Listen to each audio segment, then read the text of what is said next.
We have graduate students, fourth year, master's one, PhD students, and of course, our second year and third year students are all seated here. A round of applause for everyone.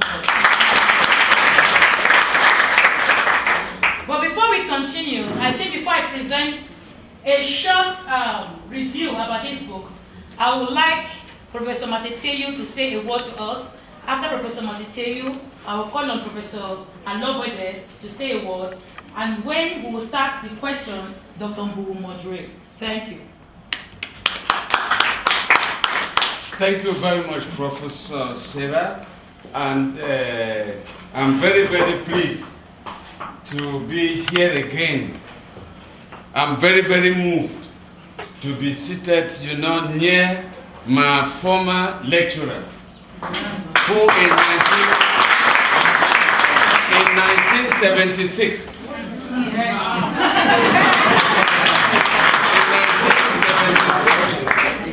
he is the one who taught us sentence structure. It was a course, sentence structure, and we used to have this lecture at E114 downstairs every day, every Wednesday at 7:30.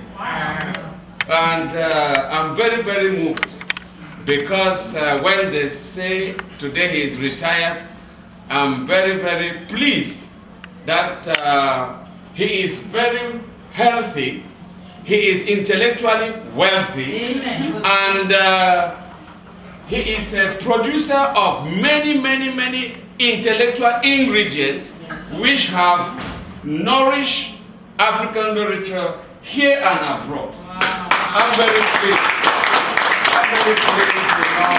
to say today we are very fortunate to have him, on the catalogs of African writers. Wow. So I would like to thank him again, for the sort of disciplined life he is sharing and enjoying to be always, with this kind of mood today. So thank you again, Professor, for everything you have done for us and for this university. Thankful to Professor Sira Anya, who is a Fulbrighter, and then whom I met at various occasions during our interaction, as Fulbrighters or as, literary critics. The story about the presence of Regine Mfoumou is that I myself write at times, and then I was invited at a book fair in Geneva in April 2011. So it was there when we were having roundtable discussions about writing in African languages in Africa. That is, writing books in African languages. Is it possible to write novels like, for instance, the death certificate Professor Anobode has written in English? Is it possible to write the same thing in Mendangwe, in Bakosi, in Douala, in Shupamon, and so on and so forth? For which audience? For which will be the end impact? So because of that, I was invited as a writer and as a literary critic to be part of the panel. So it was there that, I discovered Regine, who was also an activist because she has a publishing house, and then she was coming from London. So we met somewhere, we had a lunch, and finally I discovered that she was a writer, and that she was writing on issues which could be interesting for our youngsters. As an educationist, and knowing the mission we have here at the University of Yaounde I, that is bringing our students to be rooted, in their culture at the same time, that, they must be open, they must be given all opportunities and all facilities intellectually to be open to the world. I thought that having read her book, I should therefore take that opportunity to invite her to meet our youngsters, to meet our young men and young girls, to know more about this marriage and contact or relationship through internet. Is it bad? What are the dangers? And what can we gain from it? So these are some of the things I thought that maybe we could therefore gain by inviting her to come here and share her experience with us. So that's why I was committed to invite her, and knowing the kind of problematic, the causes, Professor Sarah Anya, who is a Fulbrighter like me, is have on the pipeline. I thought that, here at the Faculty of Arts, she would therefore take over, and I'm very blessed to note that today she has a handful of students selected from all the various stages, of the educational system here in the faculty and in the English department, to have here and have an exchange view, some kind of interaction intellectually with the writer. I thank you very much, and then I wish the best, for the English. Thank you very much, Professor Matthew. I'll now call on our former head of department, an author. Now he's known as a creative writer and author, extraordinary, the Chinachibi of our own time, here in Cameroon, Professor Alobode Charles. To say something.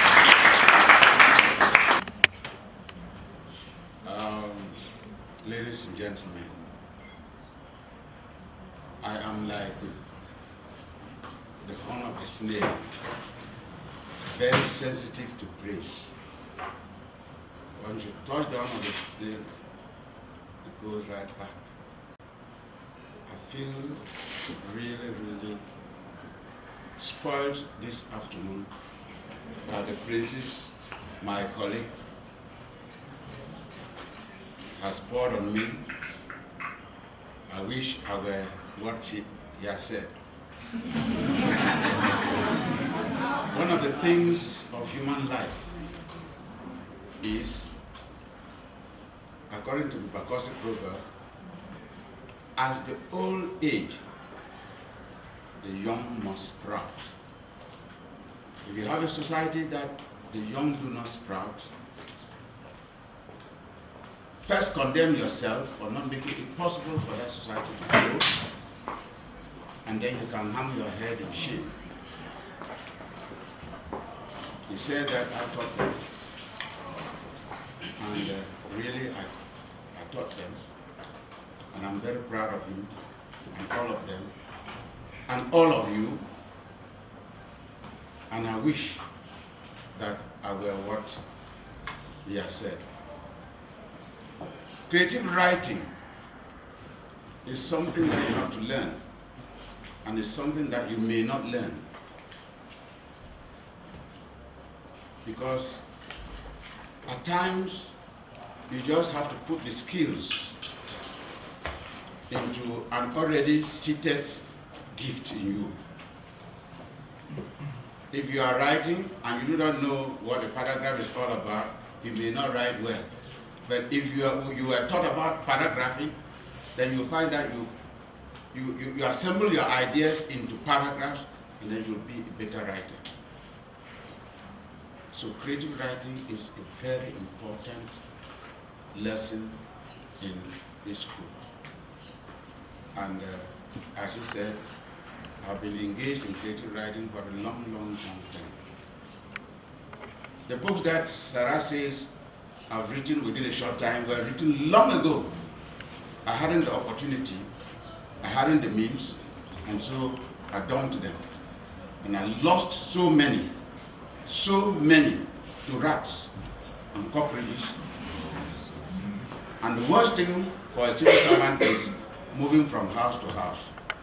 Ever since I left that office, in fact, I am just confused. Nothing is moving because where things are, I cannot trace them. So, what I want to say is that I thank Sarah very much.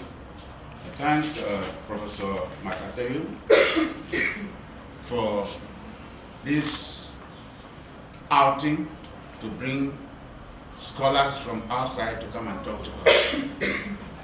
Every day of your life, if you have an opportunity to speak to a guest, a stranger, we call them strangers. You know the meaning of stranger? A man who is strange. And a man who is strange has strange ideas. And if you want to enrich your ideas, you must cope with the ideas of the stranger. So, let me welcome our guest to this department. Thank you very much, and let's have a good time. Thank you very much, Prof. And I think I will go straight away to present the book, Descent into Hell. Descent into Hell in the Land of Human Rights is written by Regine Mfoumou, who was born in the 1970s in Cameroon. She went to France in 1985, where she continued her studies until she obtained a master's degree in American civilization and a doctorate in English literature in 2001 at the University La Sorbonne Nouvelle. She is a language teacher, a writer, and a translator. She has published many books in Paris, including historical literature and a political essay. And in her blog, we read the plot of the story kind of. And it reads, in Africa, it is generally assumed that traveling to Europe will give you to a gold-paved road that leads to a very bright future. A young woman, Yvette, who is the protagonist of this novel, is dreaming of France, her land of opportunity, the land of Canaan, the motherland, like many Caribbeans have also dreamt it to be. She meets George on the internet. Like many of you here, I guess, you are also indulging in that secret act of having pen pals and yao internet marriages and guys who you dream will come and marry you and take you off to the land where everything will be paid with gold. Now, George is looking for a wife and lets her join him in Paris to start a new life and find her gold-plated brick road. However, after several months, he then meets people who will exploit her. They entice her with the promise of a better tomorrow. And the point is this: having met George on the internet, George comes to visit her in Cameroon.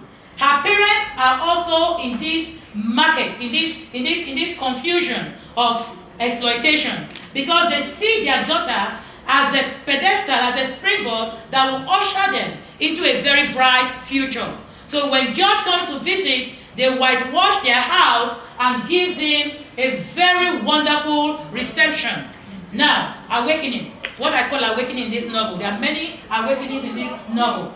The first one is that when they get to the airport to receive George, they were waiting for everybody to come out.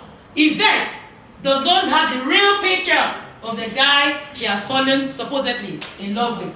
Now she sees the guy coming towards her, and he was shorter than the picture she has in her mind. That was the first cold water that she has. Now they take George, and then George is equally surprised to see the family all gathered at the airport to receive him. And he was quite pleased. Now they get to her house, they use what we call the pit toilet. Now in the game where they come, they cook, they entice him, and the parents wanted to make sure that George gets the right impression so that he will not dish their daughter when he goes back to France. They use their little money that they have, and they did everything possible to make sure that George feels very comfortable in their home. Now after some weeks, Yvette goes out to visit some friends, and two of her friends who are known in that community to be people who spoil anything good come to visit George. And when they come in to visit George, they tell George that as you see Yvette like that, she is already going out with one other man. So she is double playing. So she's not what she presents herself to be.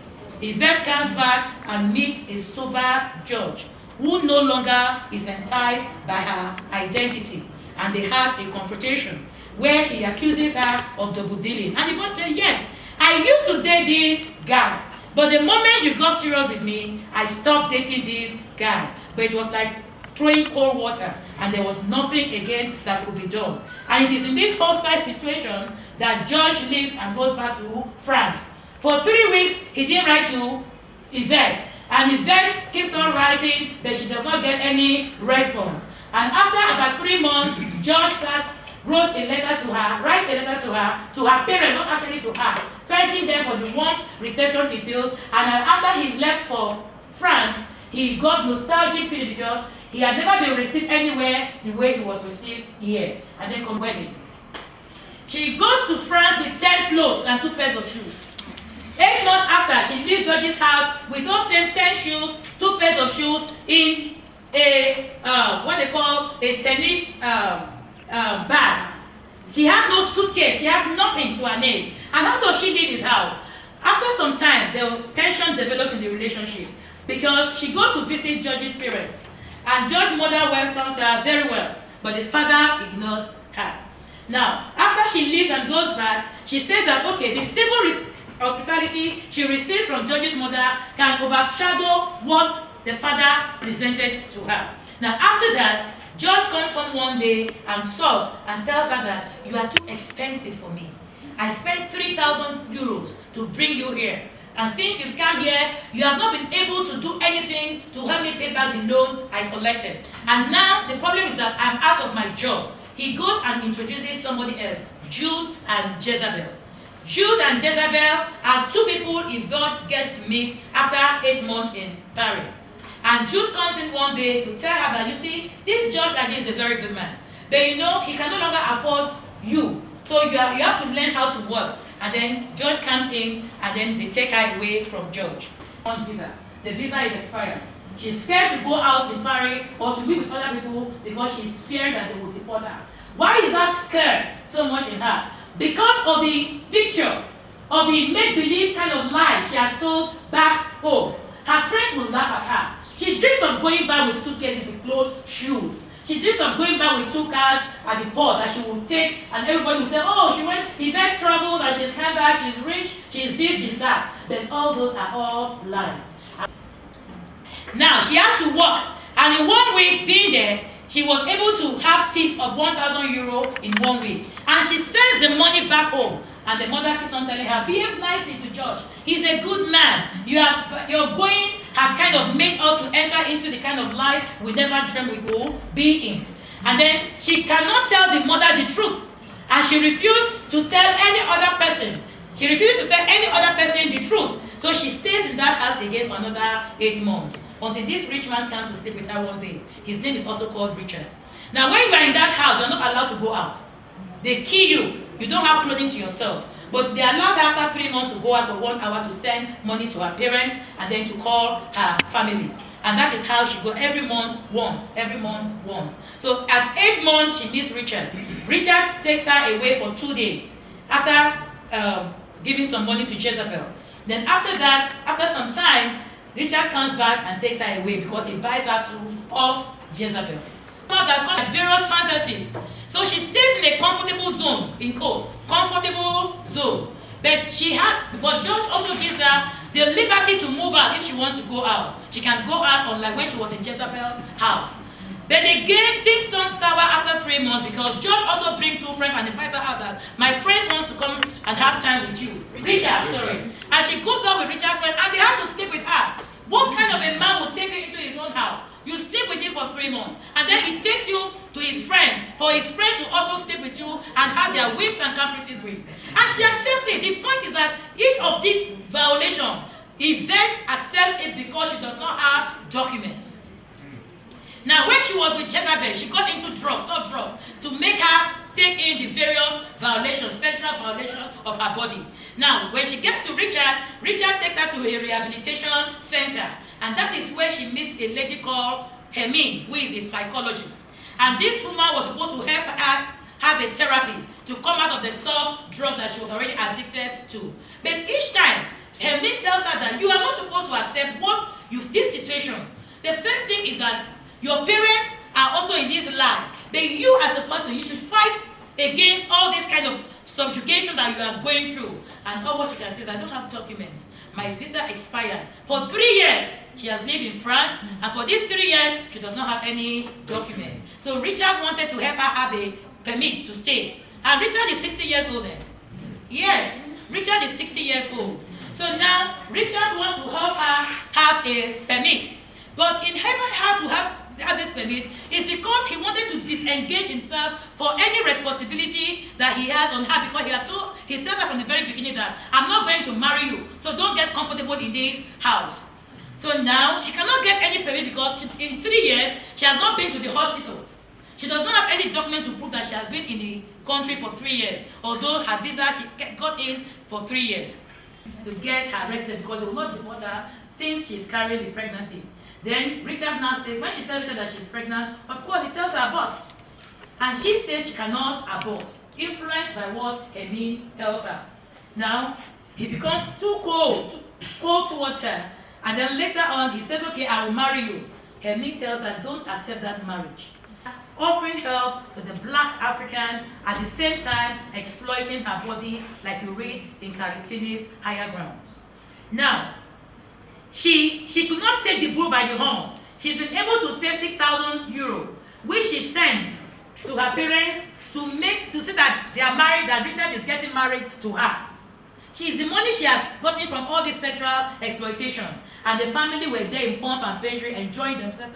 Their daughter had gotten into good hands. She gives birth to her son, still staying with Richard. But Richard refuses to recognize that child.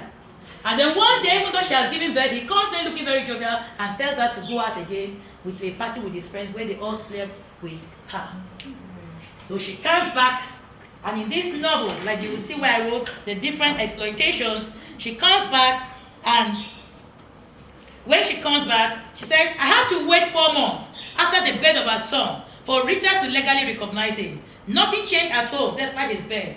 Just as Richard had warned me when he found that my pregnancy was too advanced to consider abortion. He continued to live his life in his room and me in mine that I shared with Emmanuel. Now, Richard had refused that the child should bear his surname. So I named him and chose his first name to express my gratitude to heaven for having sent him to get me out of my illegal status, because I relied more on him than on the promised marriage we no longer mention, because Richard finally did not get to marry her. Now, after all this, she gets to this point of awakening, and she now takes the advice that Hermine gives to her, that she should abandon him. And that is at the final 158, on page 158. She says, suffering as a consequence of my lies and my family's total ignorance of what was going on, I was shattered. But part of my mission was accomplished. When I hung up the phone, I walked into my room. The first thing I saw when entering was Emmanuel's big eyes. He was lying on his stomach. He babbled and smiled when I approached his cradle. I took him in my hands.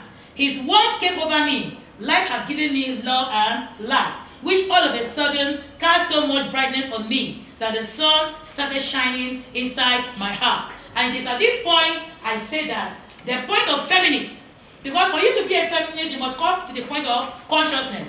And when you come to the point of consciousness, you must do something about your state. And this is what she does. Emmanuel's comforting affection opened my eyes. I was no longer alone. My decision was instantaneous. I took all the money I had without counting it, put my key on the dresser, and carrying my son, I took the exit door.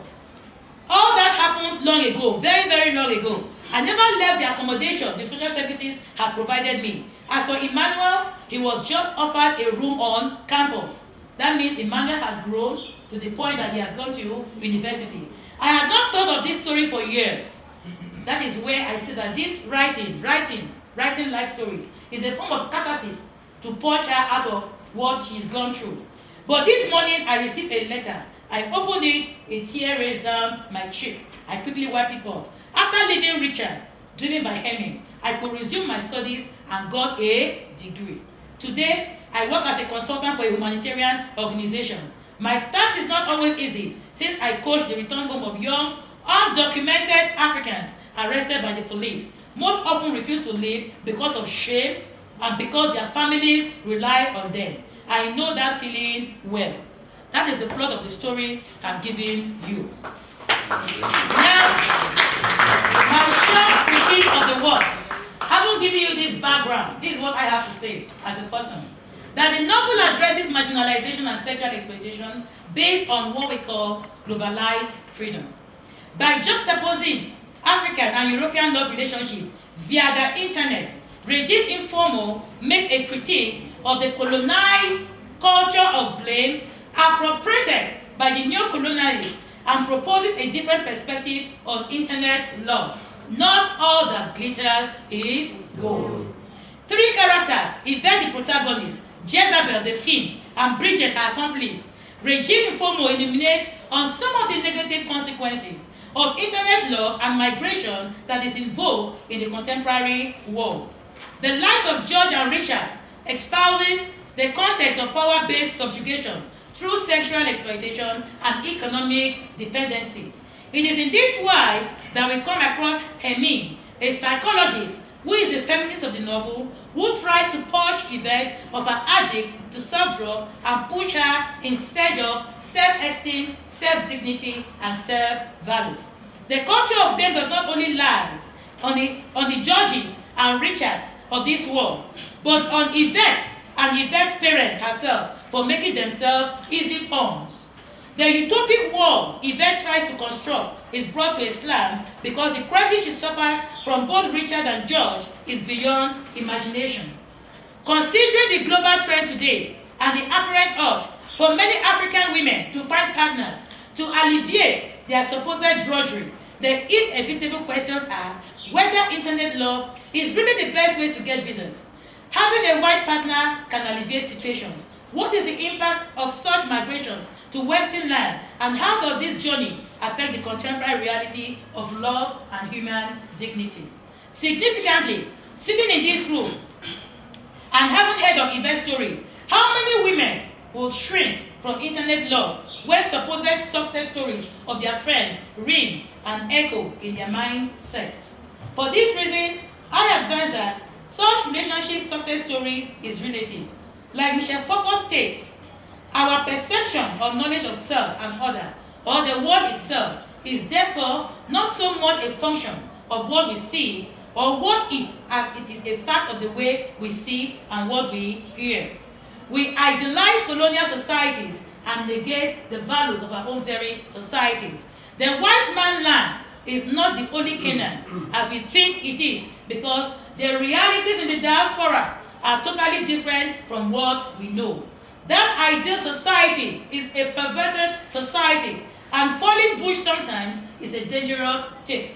Diaspora should not be used as a standard for a better life, because sometimes it is just a figment of our own imagination. Sometimes the white skin marks the perverted desires.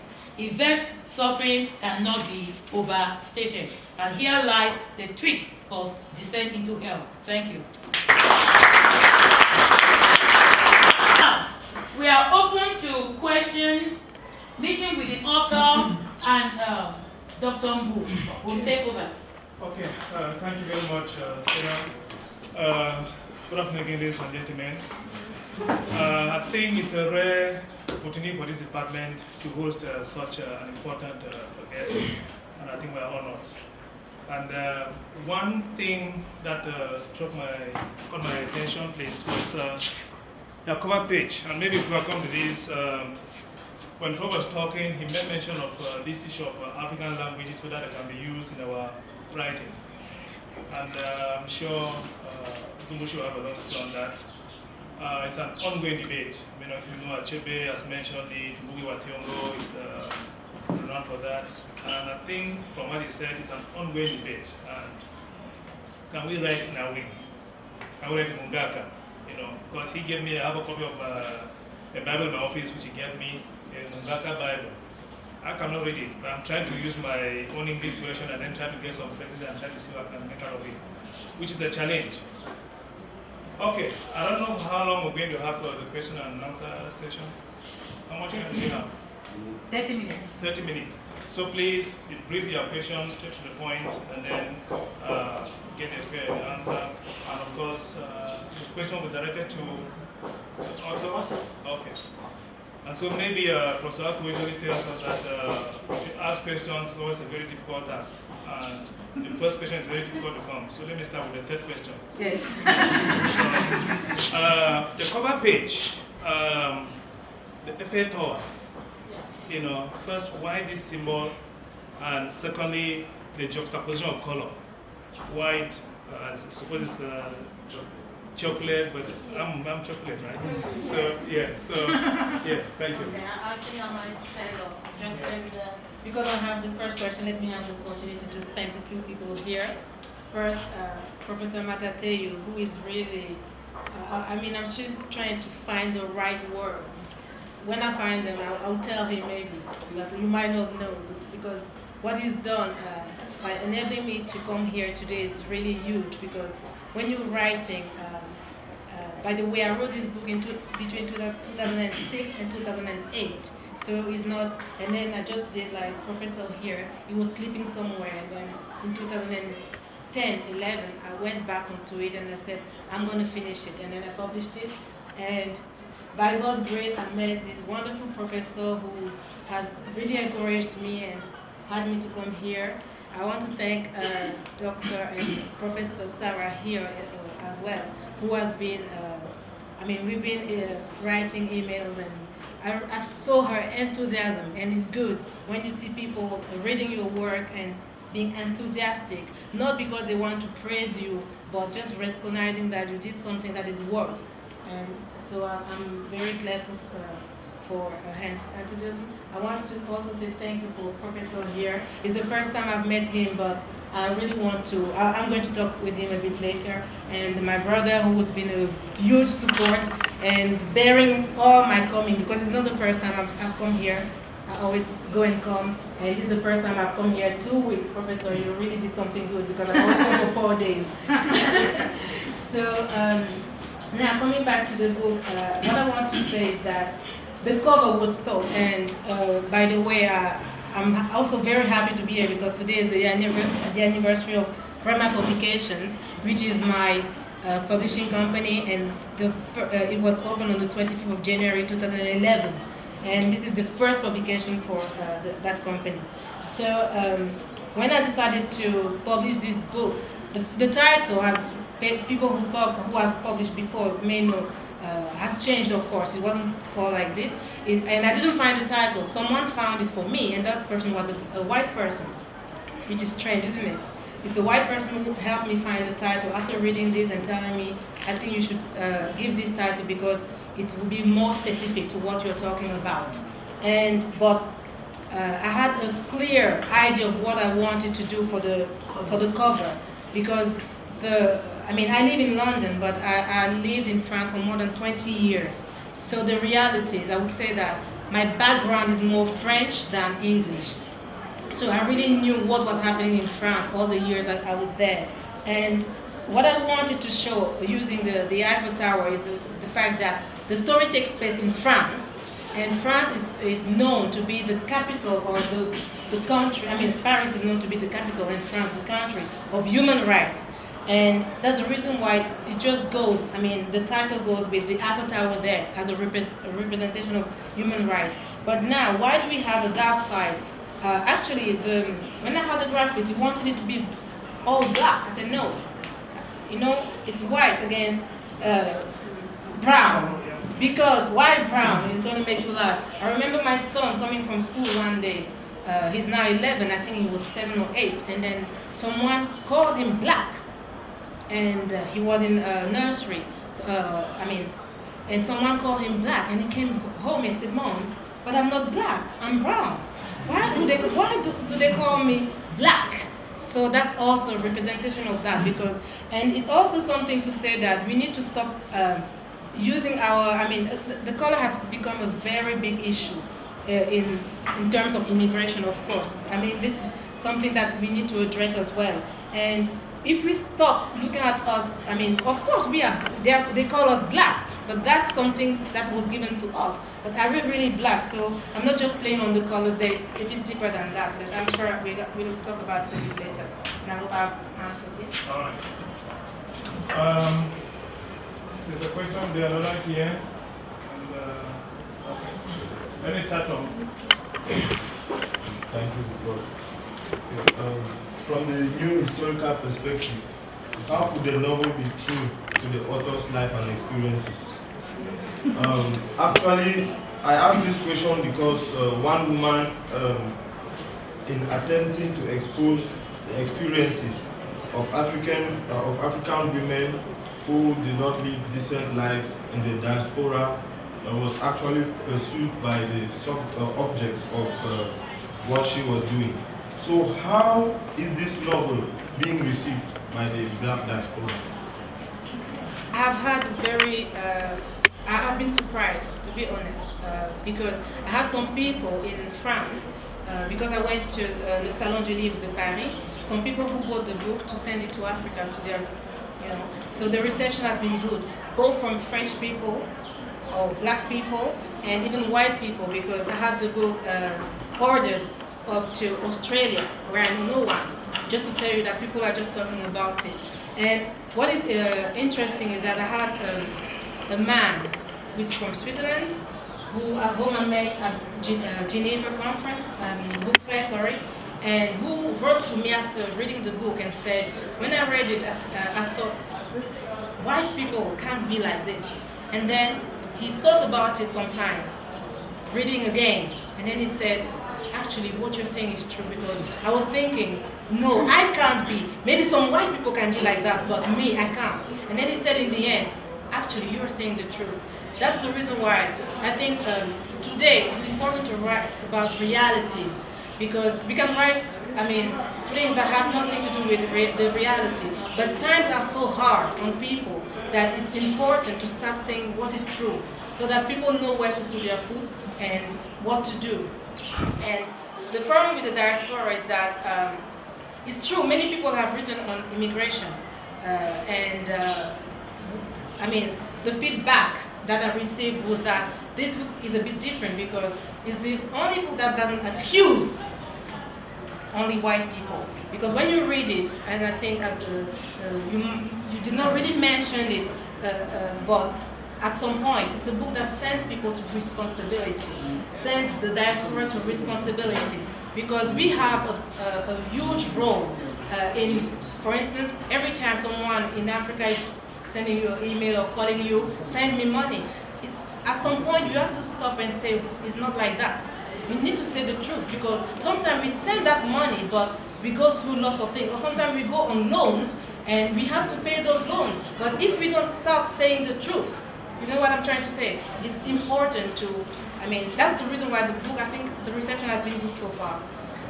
That's good. Which means this is chemist. Okay, look and try to move forward. All right. Those was the same kind of novel, Descent into Hell, in the land of human rights. And the setting, from what I heard, is in Paris.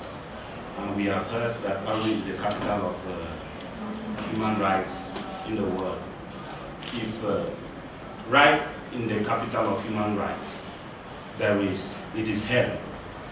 And as we say that if gold can rust, then what then will iron do?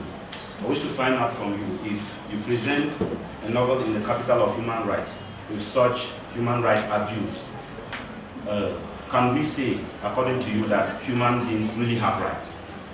Looking at the fact that even the abused accepts her predicament, despite the advice she receives from people around her.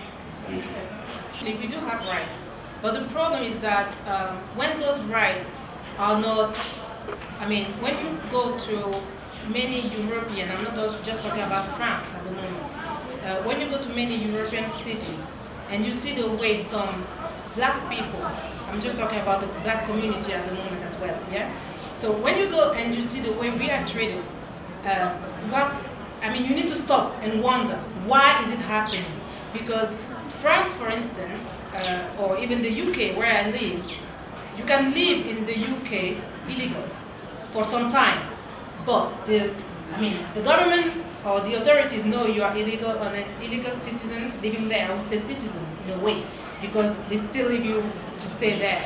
But one day you'll be in the workplace, because they will allow you to work. They just come, take you from your work, put you in the plane, deport it. So where do you put human rights there? Because if you allow me to stay in a place for 3 years, at some point I'll even forget that I'm an illegal immigrant. I'll start having my habits, working, having kids and everything, and then one day you just send me like I'm no one. that's where we have to stop at some point and say what is happening. And us, as the diaspora, us as black people, it's our duty to start wondering why are we treated like that? Do we say that those kind of countries, I mean Western countries, respect our rights as human beings? That's the question, actually. And the answer is clearly no. I was in the plane coming from Belgium, because I went from London to France and then to Belgium before coming here. There was a young man, maybe in his 30s, who was being deported. And if you had seen what was happening in the plane, we were delayed 30 minutes, and I had to send a text message to my brother saying, our plane is going to be late.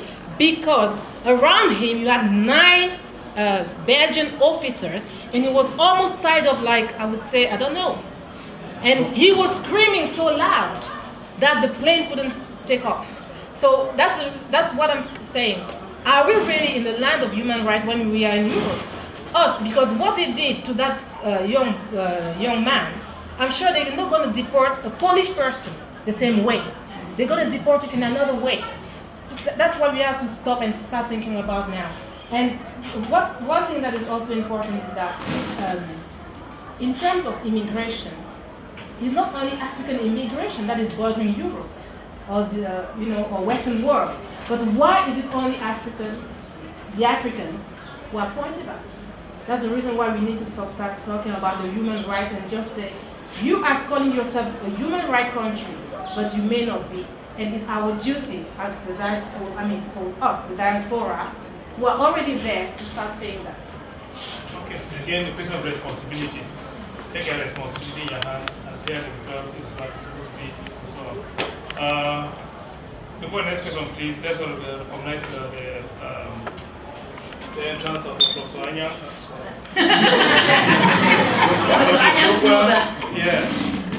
Professor Anya's mother. She's the mother of all the bad boys in this department. I know that's true. Professor Kempo is not here. And of course, she's interim head of the bilingual department. Okay.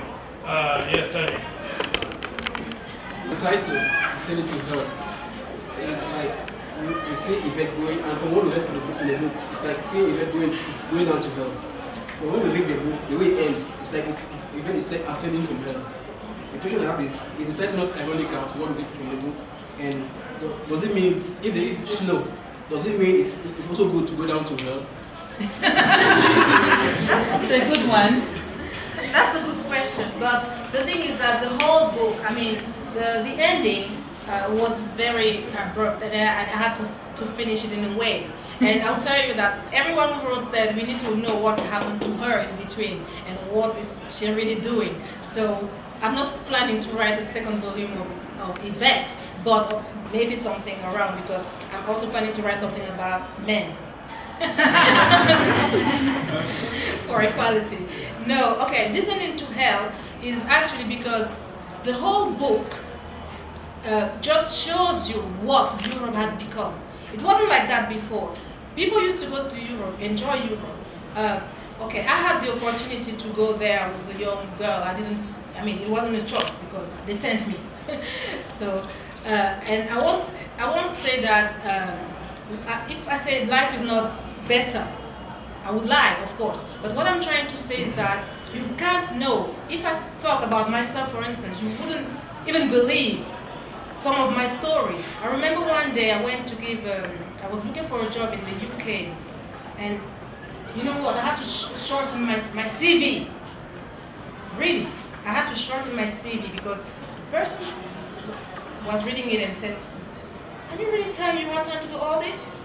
And I was like, "Yeah." And I wanted to tell her, of course I have time, because when you are black, you have to do 3-4 times more than you white people. That was the reality. And then I had to really cut down. And even at some point, I would remove that I had a PhD just to get a job. I used to do that. Because I will tell you, one day I went for a job, and then someone said, at that time I was doing DEA, just before the thesis. And then she looked at it, and then she said to me, "What is DEA?" And I thought, "You are going to be my boss, you don't know what it is?" even that job, I don't want it. You know? And this is what we Africans don't do. That's what lots of Africans don't do. We just let ourselves go into that hell even more. How many people do I know in France who have PhD and are still working in McDonald's? You might not know what McDonald's is. It's a self restaurant, fast restaurant, fast food restaurant. I'm sorry, I don't go there, so I don't even know how to call it. So what I'm trying to say here is that they accept it. That's what I call descent into hell. The time I did that. I did cleaning in people's house. I was babysitter for 4 years when I was going to university, but at some point I said, no, I'm stopping. I need to continue. At some point, even after my PhD, I was working as a secretary with my PhD, and then one day I said, no. I didn't go to university all this time to continue being a secretary. You know what I mean? This is turning into hell, because if I continued like that, I'll still be a secretary at the moment. Because I tried to go to work as a professor in a university in France. It was so complicated that I tried many years, and then I said, well, if I'm going to lose my time here, let me try and go and see somewhere else. That's what I'm calling descent into hell, because many people, many Africans mainly, even in prostitution, I'll give you an example, there are figures. Lots of African prostitutes are being killed in Europe by prostitutes from Eastern Europe. Why? Because an African will take €1 when the other one is taking 5. That's descent into hell. We need to stop that. When you know yourself, you have to self-value yourself.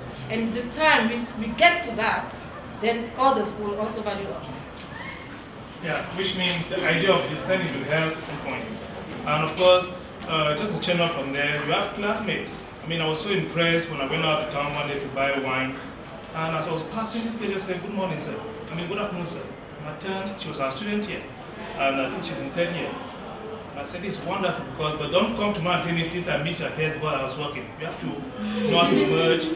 And then, one of them is actually a night watchman, right now, our student.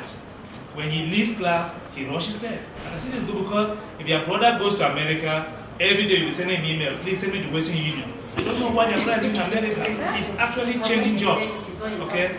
So you need to also start being responsible and adjusting your program to your priorities. You know. So yes, Raisa. Then we'll come to Wally. Like in one of the things that I read, which were reviewed by Prof. Aneta versus Elimo, she kind of said the focus is on the corrupt nature of the public sector, yet the author's ideas really showed some sort of feminism. Likewise, when she gave your review, she said it focuses on the negative consequences of internet love and migration. Yet we find other aspects like marginalization and sexual exploitation.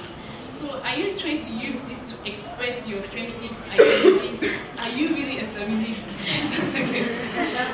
Well, actually, I think I disapprove of what is happening to my, I would say, my fellow African women. That's in a way I'm trying to react against that. Yes, in that sense, I would say yes, I am a feminist. Why did I start the novel talking about internet marriages? Because it's fashion. Let's say it is fashion. And why is fashion at the moment in Africa? Because it's not only about Cameroon. You hear the same stories in Ivory Coast, Ghana, everywhere in the world. But what I'm trying to say here is that it touches more Africans than Western Europe or other parts in Europe. And London is it's a metropolitan city. So you see all kinds of people. So you can easily know what is happening in other countries. But why are we Africans more affected with this kind of situation? Now, marginalization and everything that come up, all the things that I'm dealing with in this book are actually a consequence of something that started because of internet relationship. So that was the starting point. And I will tell you something.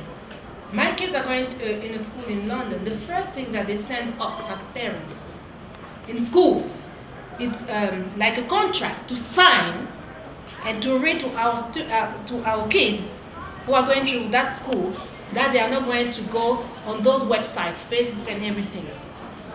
Why do Europeans take such measures today. While here, people think it's normal to go on social networking, being on the internet every day, doing anything. My kids are allowed the internet only to do their work.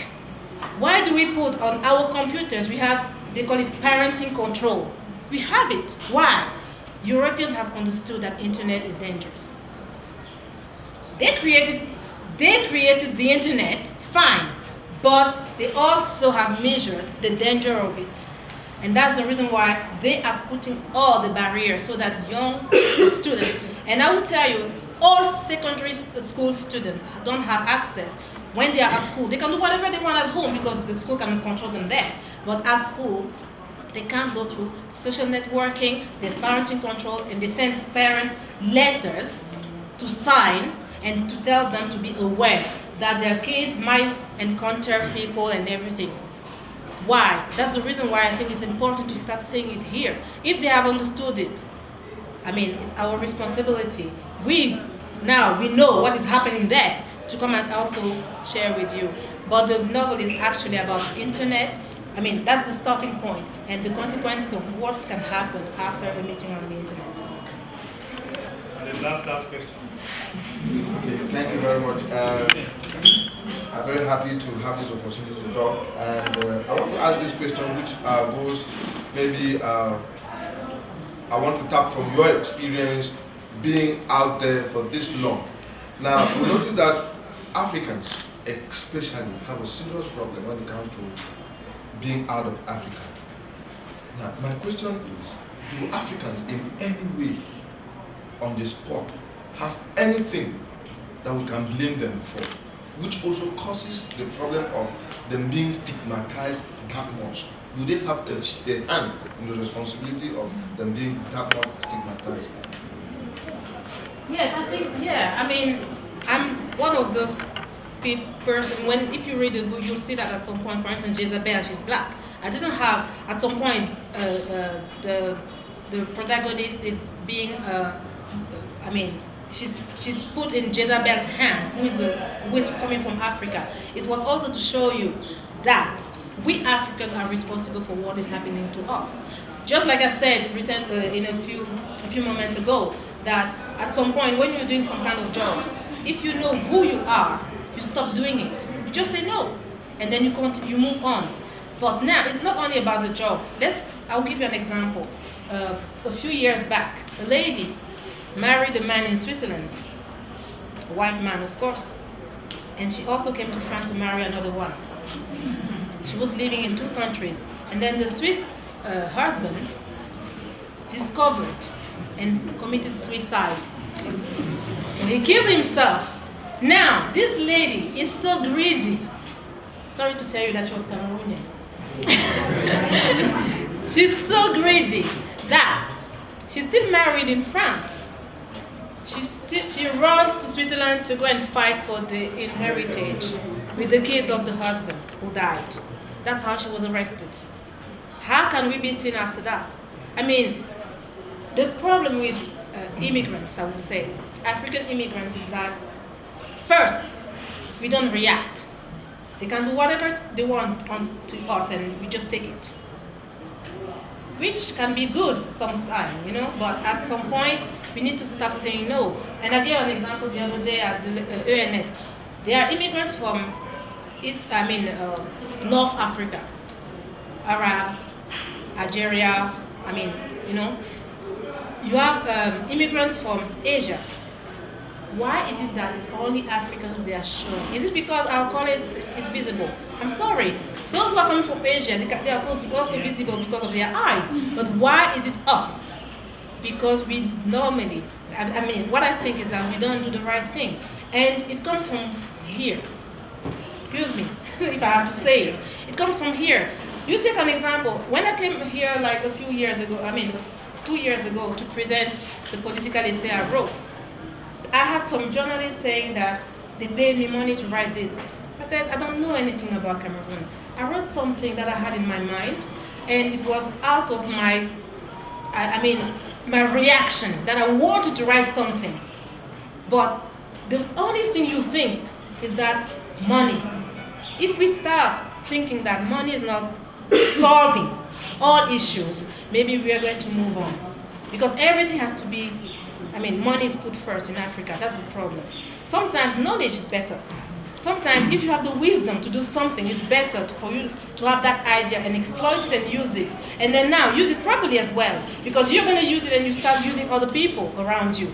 That's the problem. We're still having lots of difficulties because we are very individualistic. I think that's what we don't understand. It's not only about our states, but it's about we are very individualistic. And you see that when you go to any part in Africa, in France, or where you have African gathering, they don't trust each other. They rather trust a white person. Why? And you come here, it's the same thing.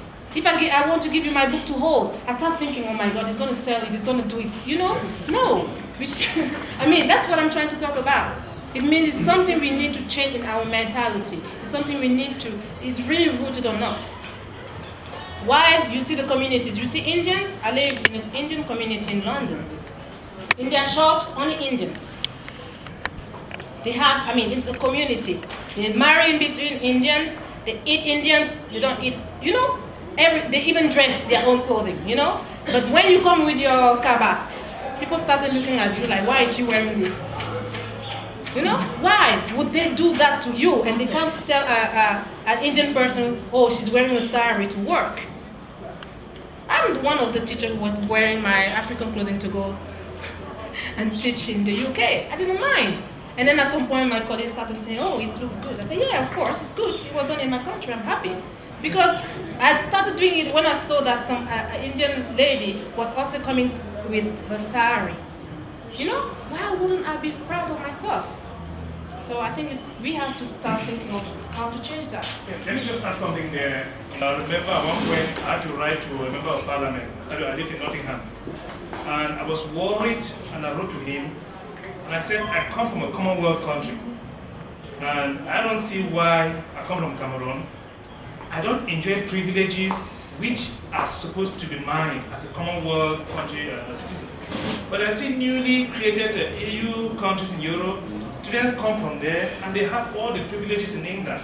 And I told my MP that it seems England is sacrificing historical relations for diplomatic ties. This guy first embarrassed me. He wrote back and said he didn't know Cameroon had an English culture. He was a British parliamentarian. Secondly, he sent my letter to the Home Office. And I had a reply from the Home Office, and they said, yeah, what I've said is true, but those agreements, those privileges are the result of protocol agreements that have been signed. So I think part of the responsibility also has to do with our parliamentarians, our politicians, who don't engage these protocols, because when you go now to England, they treat you once they see you at the airport, their first suspicion is that as a black, maybe he's trying to squeeze through immigration. Yes. Same in France. But if your government were capable of protecting you, okay, entry visa to France, I think, is virtually nothing. But to America, it's almost $200. And I asked an American embassy staff, why is it so expensive? She told me it's the same that government charges Americans coming to Cameroon. So again, it's kind of truth about that. We need to protect our own interests back home, before we take them abroad. So the final question, I guess. We can take 2 or 3 more questions. All right, thank you. Good. So, and before you talk, please, I think the next 2 questions, I will pose them on girls, for female students. You have to react to this one. Okay, thank you very much. Okay, I would like to know what is your relationship with other female communities like Khalid Ayala, and what is your point of view about the vision she has on men? They have faculty, I would like to. Well, thank you. You know what? I have another, way of doing things. And writing wasn't actually my option in the beginning. So someone like Khalid Ayala, she's just a writer. Let's say she is only a writer. Okay, not just, she's only a writer. I'm not only a writer, I'm doing lots more things. So I meet them at conferences, but I don't have like a direct relationship, I would say. I would rather be committed, be interested in having relationships with teachers, university people, because maybe because I was in a university for about something that will bring a change somewhere. If I manage to influence one person with my book, and the person can change and see things differently, I'll be happy. Some other books, like if you mentioned Kalis Beyala, I read some of her books long ago, and then there's one that she wrote. It was like, I mean, I don't know, the story was a bit weird because it was the kind of personal relationship that she wanted to expose about a TV presenter in France. This kind of literature, I'm sorry, I don't read it because it doesn't bring anything. So personally, I respect her as a writer. Her writing is good, but it's not really something that I would go for. I met many African writers in London. What I always look for is someone I can have a good exchange, something that will build me up, that will bring something new to my vision of Europe, to my vision of Africa, to the ideas I have. It's not only about talking and criticizing and oh, Europe has done this, Africa has this. I'm not, for instance, you mentioned that Khalid Bayal is writing about men who are dominators and everything. Well, maybe that's the experience she had. What can I say? That's her point of view, but in the end, well, does it really change something? Does it really teach you something? Is it something new to you to know that men have always been, it will always be. But it's us, women, we have to make sure that we find our space and just